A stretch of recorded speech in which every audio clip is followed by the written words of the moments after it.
Breaking news చూస్తున్నాం. Kaleshwaram commission విచారణకు హాజరవ్వాలని భావిస్తున్నట్టుగా మాజీ సీఎం కేసీఆర్ ఉన్నట్టుగా తెలుస్తుంది. పార్టీ వర్గాల ద్వారా విశ్వసనీయ సమాచారం అందుతుంది.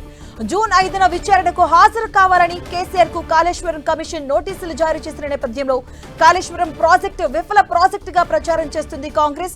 ఈ నేపథ్యంలో కాళేశ్వరం ప్రాజెక్టుకు సంబంధించిన విచారణకు హాజరు కావాలని ఆయన భావిస్తున్నట్టుగా విశ్వసనీయ వర్గాల సమాచారం అందుతుంది. కాళేశ్వరం ప్రాజెక్టును కూలేశ్వరం ప్రాజెక్ట్ అని ప్రచారం చేస్తుంది కాంగ్రెస్ పార్టీ. ఈ ప్రచారాన్ని తిప్పికొట్టేందుకే కాళేశ్వరం ప్రాజెక్టు గొప్పతనాన్ని కమిషన్ కు వివరించాలని భావిస్తున్నట్టుగా తెలుస్తుంది కేసీఆర్. ఇక అమెరికా పర్యటన ముగించుకొని జూన్ 3న తిరిగి హైదరాబాద్ కు రావాలని భావిస్తున్నట్టుగా తెలుస్తుంది.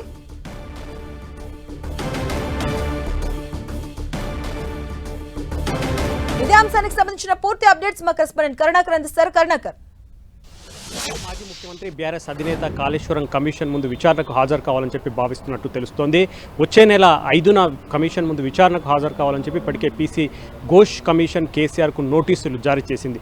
మనం చూస్తున్నాం, దీనిపై తర్జన కొనసాగుతుంది. ఇప్పటికే ఒకసారి కేసీఆర్ న్యాయ నిపుణులతో సంప్రదింపులు జరిపారు. కమిషన్ ముందు హాజరు అవ్వాలా వద్దా, ప్రత్యామ్నాయ మార్గాలు ఏమైనా ఉన్నాయన్న దానిపై కేసీఆర్ ఇప్పటికే సమాలోచనలు తెలిసినట్టు తెలుస్తుంది. అయితే ముందు నుంచి కూడా కాంగ్రెస్ ప్రభుత్వం కావచ్చు, కాంగ్రెస్ పార్టీ నేతలు కావచ్చు, కాళేశ్వరం ప్రాజెక్టుపై పెద్ద ఎత్తున ఆరోపణలు విమర్శలు గుప్పిస్తూ వస్తున్నారు.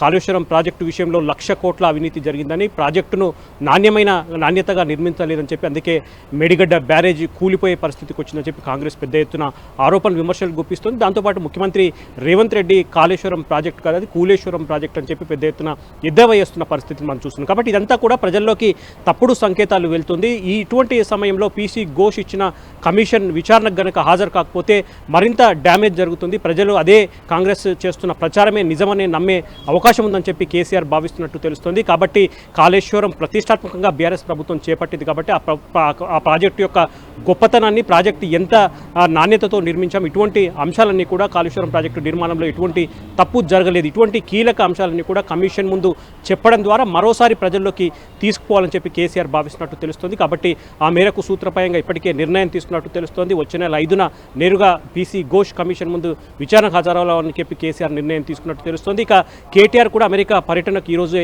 అమెరికా లండన్ పర్యటనకు వెళ్లారు. ఆయన వాస్తవానికి షెడ్యూల్ ప్రకారం వచ్చే నెల 4న హైదరాబాద్ తిరిగి రావాల్సింది. కానీ కేసీఆర్ కాళేశ్వరం కమిషన్ ముందు హాజరు కావాలని చెప్పి నిర్ణయం తీసుకున్న నేపథ్యంలో ఒకరోజు ముందుగానే, అంటే వచ్చే నెల 3వ తేదీనే హైదరాబాద్కు కేటీఆర్ రానున్నట్టు తెలుస్తుంది. ఒకవేళ కేసీఆర్ కమిషన్ ముందుకు వెళ్తే ఆయనతో పాటు కేటీఆర్ కూడా ఆయనకు తోడుగా వెళ్లే అవకాశం కల్పిస్తుంది. మాధవి, అంటే ఇప్పుడు కాళేశ్వరం విచారణలో కేసీఆర్ తో పాటు కేటీఆర్ కూడా వెళ్లే అవకాశం ఉంటుందంటారా?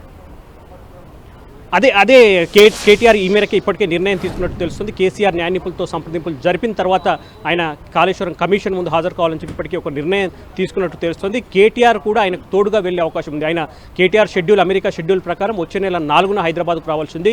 కానీ కేసీఆర్ కమిషన్ ముందు హాజరవుదాలని చెప్పి నిర్ణయం తీసుకున్న నేపథ్యంలో ఒకరోజు ముందుగానే కేటీఆర్ అమెరికా నుంచి వచ్చే అవకాశం కనిపిస్తుంది. వచ్చే నెల 3నే కేటీఆర్ హైదరాబాద్ వచ్చే అవకాశం కనిపిస్తుంది. వచ్చే నెల 4న కేసీఆర్ మరోసారి న్యాయ నిపుణులతో కాళేశ్వరం కమిషన్ ముందు ఎటువంటి అంశాలు ప్రస్తావించాలన్న దానిపై న్యాయ నిపుణులను సంప్రదించే అవకాశం కనిపిస్తుంది. వచ్చే నెల 5న కాళేశ్వరం కమిషన్ ముందుకు కేసీఆర్ కనుక వెళ్తే ఆయనతో పాటు తోడుగా కేటీఆర్ కూడా కేసీఆర్తో పాటు వెళ్లే అవకాశం కనిపిస్తుంది. మాధవి, కరుణాకర్, అంటే ఒకవైపు కాంగ్రెస్ కూడా కాళేశ్వరం కాదు ఇది కూలేశ్వరం, అక్రమాలు జరిగాయి, దోచుకున్నారని కూడా గట్టిగా వినిపిస్తుంది, అంటే చెప్తూ ఉంది కాంగ్రెస్ ఒకవైపు నుంచి. ఈ నేపథ్యంలో కమిషన్ ముందు విచారణకు హాజరయ్యేటప్పుడు ఏ అంశాలను ప్రస్తావించే అవకాశం ఉంటుంది? అంటే ఏ అంశాలు బీఆర్ఎస్ పార్టీ తరఫున, ఇటువైపు కేసీఆర్ కూడా ఏ అంశాలు వివరించే అవకాశం ఉంటుంది? ఖచ్చితంగా బీఆర్ఎస్ ప్రభుత్వం ఉన్నప్పుడు ఖచ్చితంగా కాళేశ్వరం ప్రాజెక్టును ప్రతిష్టాత్మకంగా చేపట్టింది. దాదాపు 94,000 కోట్ల రూపాయలు ఖర్చు పెట్టింది. 18 లక్షల ఎకరాల సాగునీరు అందించే లక్ష్యంతో ఈ ప్రాజెక్టును చేపట్టారు. అయితే అనుకోని పరిస్థితుల్లో 2023 అక్టోబర్లో మేడిగడ్డ బ్యారేజ్లో 3 పియర్స్ కొంత కుంగుపాటుకు గురయ్యాయి. దీంతో పూర్తి స్థాయిలో కొంత రాజకీయ కలకలం రేగిన పరిస్థితిని మనం చూస్తున్నాం. కాంగ్రెస్ పార్టీ అధికారంలోకి వచ్చిన తర్వాత కాళేశ్వరం ప్రాజెక్టుపై 1,00,000 కోట్ల అవినీతి జరిగింది. పెద్ద ఎత్తున బీఆర్ఎస్ నేతలు కేసీఆర్ సహా హరీష్ రావు కావచ్చు, ముఖ్యమైన నేతలంతా కూడా పెద్ద ఎత్తున అవినీతికి పాల్పడ్డారు. దాంతోపాటు కాళేశ్వరం ప్రాజెక్టును నాణ్యమైన ప్రణాళికతో నిర్మించలేదు కాబట్టి కాళేశ్వరం ప్రాజెక్టు మేడిగడ్డ కుంగిపోయింది. అన్నారం బ్యారేజ్ కూడా లీక్ అవుతోంది కాబట్టి కాళేశ్వరం ప్రాజెక్టు ఇక పనికిరాదని చెప్పి పెద్ద ఎత్తున కాంగ్రెస్ ప్రభుత్వం కానీ కాంగ్రెస్ నేతలు ప్రచారం ప్రచారం చేస్తున్నారు. కాబట్టి దీన్ని ధీటుగా ఎదుర్కోవాలని చెప్పి బీఆర్ఎస్ ముందటి నుంచి భావిస్తుంది. ఇదంతా కూడా తప్పుడు ప్రచారం జరుగుతుంది, ప్రజల్లోకి తప్పుడు సంకేతాలు వెళ్తున్నాయని చెప్పి భావిస్తోంది. ఇటువంటి నేపథ్యంలోనే కాళేశ్వరం కమిషన్ నుంచి తనకు నోటీసులు వచ్చాయి కాబట్టి కమిషన్ ముందుకు వెళ్ళకపోతే మరింత తప్పుడు ప్రచారం జరిగే అవకాశం కనిపిస్తోంది.